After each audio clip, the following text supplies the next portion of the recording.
샬롬, 복된 목요일입니다. 오늘은 잠언 6장 20절로 35절의 말씀, 불을 품에 품고서야, 이 제목으로 말씀 나누고자 합니다. 자, 그림 언어예요. 불이 있습니다. 활활 타오르는 불이에요. 보이시죠? 이 불을 내 품에 품고 있습니다. 어떻게 됩니까?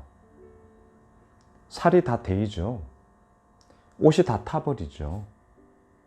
자, 오늘 본문의 요지는 너무나 분명합니다. 이 불이 뭐냐라는 겁니다. 이 불이 뭐냐고요? 악한 이방 여인입니다. 이 불이 뭐냐고요? 음란한 여인이에요. 이 불이 누구냐고요? 남의 아내예요. 자, 우리는 솔로몬의 이 잠언을 계속해서 보고 있습니다. 유독이 여성들에 대해서, 그러니까 성적인 부분에 있어서 이 남성 솔로몬이 언급하는 이야기들이 계속해서 나오고 있죠. 그런데 제가 어제 수요 저녁 예배 때 마지막 결론, 불편한 진실을 말씀을 드렸어요. 이렇게까지 얘기했던 솔로몬, 하지만 그의 삶의 마지막은 어떠했습니까? 정말 수천 명이나 되는 후궁과 첩들, 그리고 그들로 말미암아 솔로몬의 마음이 여호와께로부터 돌이켜 멀어졌죠. 떠나버렸습니다. 얼마나 불편한 진실이에요? 그렇게 마음을 지켜라 라고 얘기를 했지만 정작 그의 삶 가운데는 마음이 하나님께로부터 떠나버린, 그리함으로 말미암아 하나님의 기쁨이 되지 못하고 있는 그 솔로몬의 말년의 모습을 우리는 보았단 말이죠. 자, 이것을 우리가 좀 생각을 하면서 오늘 본문 또한 마찬가지입니다. 불이에요. 활활 타오르는 불이란 말입니다. 그 불을 품에 안을 자가 누가 있겠습니까? 다 타버려요. 여러분, 23절 보세요. 대저 명령은 등불이요, 법은 빛이요, 훈계의 책망은 곧 생명의 길이라. 그렇습니다. 명령과 법과 훈계가 우리의 길을 밝히 보여주는 등불 빛이 되고 또한 생명의 길이 된단 말이죠. 그럼에도 불구하고 우리들에게 뭐가 있습니까? 24절. 이것이 너를 지켜 악한 여인에게 이방 여인의 혀로 호리는 말에 빠지지 않게 하리라. 악한 여인, 이방 여인, 그들로부터의 유혹과 미혹, 말로 유혹함, 몸으로 유혹함, 얼마나 많습니까? 그것으로부터 우리를 지킨다. 무엇이요? 하나님의 명령이, 하나님의 법이, 하나님의 책망의 그 훈계, 이것이 결국 우리를 생명의 길로 가게 하는 거죠. 또한 어떻습니까? 26절을 보세요. 음료로 말미암아 사람이 한 조각 떡만 남게 됨이며 음란한 여인은 귀한 생명을 사냥함이니라.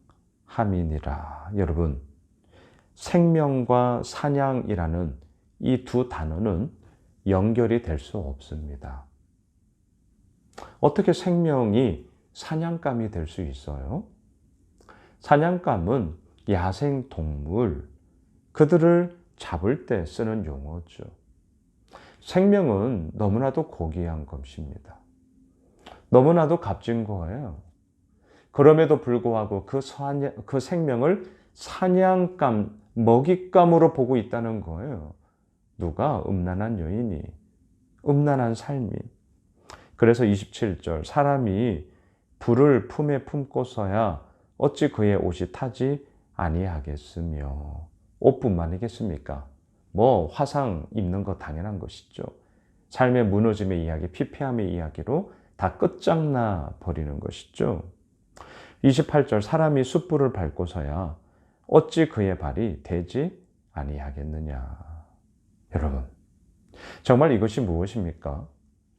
우리들의 삶 가운데 흐트러지고 무너지고 망해가는, 그리함으로 말미암아 하나님과는 전혀 상관이 없는 그러한 헛헛한 허망한 삶의 이야기가 지금 이 이방 여인, 음란한 여인, 악한 여인들로 말미암아 이루어지더라. 물론 자매님들 오해하지 마세요.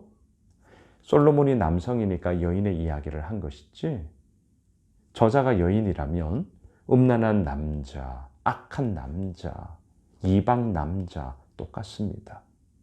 누누이 말씀드립니다. 남녀노소 막론하지 않아요. 예, 그렇더라고요. 아우, 저렇게 어린데 똑같습니다. 아우, 저렇게 연세가 드셨는데 똑같아요. 똑같습니다. 우리 남녀노소 예외 두지 맙시다. 저도 예외일 수 없습니다. 자, 이처럼 불을 품에 품고서야, 오늘 이 그림 언어, 이거 하나 우리가 기억하면 좋겠습니다. 불을 품에 품으면 난리 납니다. 아니, 죽어요. 죽어요. 아무것도 없습니다. 자, 계속 보시죠. 29절입니다. 남의 아내와 통간하는 자도 이와 같을 거다. 그를 만지는 자마다 벌을 면하지 못하리라. 그렇습니다. 너무 당연한 얘기입니다. 그런데 이러한 일들이 오늘날 우리들 가운데도 비일비재합니다. 여러분, 다시 한번 우리 오늘 말씀 제목 기억합시다. 불을 품에 품고서야. 죽습니다. 죽어요. 32절 보세요. 여인과 간음하는 자는 무지한 자다. 이것을 행하는 자는 자기의 영혼을 망하게 하며. 33절. 상함과 능욕을 받고 부끄러움을 씻을 수 없게 되나니. 자기의 영혼을 망하게 하는 길이에요. 상함, 능욕, 부끄러움을 씻을 수 없게 돼요. 여러분, 우리가 잠언에서도 보았습니다. 양날의 검이 돼요. 더 깊은 상처와 아픔을 가져다 줍니다. 정말 이것 가운데 너무나 힘겨워하고 너무나 어려워하고 있는 그런 많은 분들의 이야기 또한 알고 있습니다. 이 가운데 우리가 다시 한번 이 말씀을 통해 우리의 마음을 지키는 거예요. 예, 마음을 지켜야 됩니다. 어제 수요 저녁 예배 때 말씀드렸어요. 왜 마음을 지켜야 합니까? 마음이 선하다면 마음 가는 대로 행해라 이랬을 거예요. 지키라고 합니다. 왜냐? 우리의 마음은 만물보다 더 부패한, 그로 말미암아 악한 그 본성을 우리가 가지고 있기 때문이죠. 성선설입니까? 성악설입니까? 이게 세례교회 때 늘 말씀드리는 건데요. 물론 이건 유교에서 나온 개념이지만 이 말이 워낙 우리들에게 널리 알려져 있기 때문에 성경적인 관점으로 말한다면 성경은 분명하게 말합니다. 하나님은 분명하게 말씀하세요. 성악설입니다. 모든 사람이 죄를 지었음에 하나님의 영광에 이르지 못해요. 심히 부패한 것이 있으니, 만물보다 부패한 것이 있으니 우리의 마음이에요. 그래서 지켜야 합니다. 그래서 지키는 거라고요. 근데 우리는 돈을 지켜요. 명예를 지켜요. 외모를 지켜요. 젊음을 지키려고 해요. 예, 뭐 마냥 틀렸나? 그렇지는 않습니다.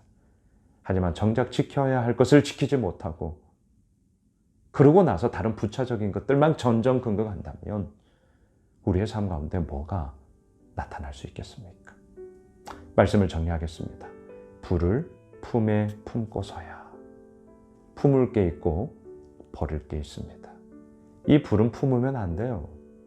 악한 여인, 이방 여인, 음란한 여인, 남의 아내예요. 성적인 문제, 우리 잠언을 통해서 계속 언급되고 있는데 우리 들어야 됩니다. 이제 그만. 아니요, 들어야 됩니다. 그리고 그 가운데서 하나님의 마음을 시원케 하는 자, 불로 인하여 데이는 자가 아니라 마음을 시원케 하는 자, 그리고 그 가운데 하나님의 온당함의 이야기를 함께 펼쳐가는 하나님의 사람들 되시길 주님의 이름으로 축복합니다. 기도합시다. 주님, 그렇습니다. 불을 품에 품는 것이 아니라 하나님의 마음을 내 품에 품기 원합니다. 그리고 하나님의 마음을 시원케 하는 자로 살아가겠습니다. 주님, 우리를 인도하여 주옵소서. 예수님의 이름으로 기도드리옵나이다. 아멘. 오늘 말씀 붙잡고 우리 가지고 있는 기도 제목 붙잡고 함께 기도합시다.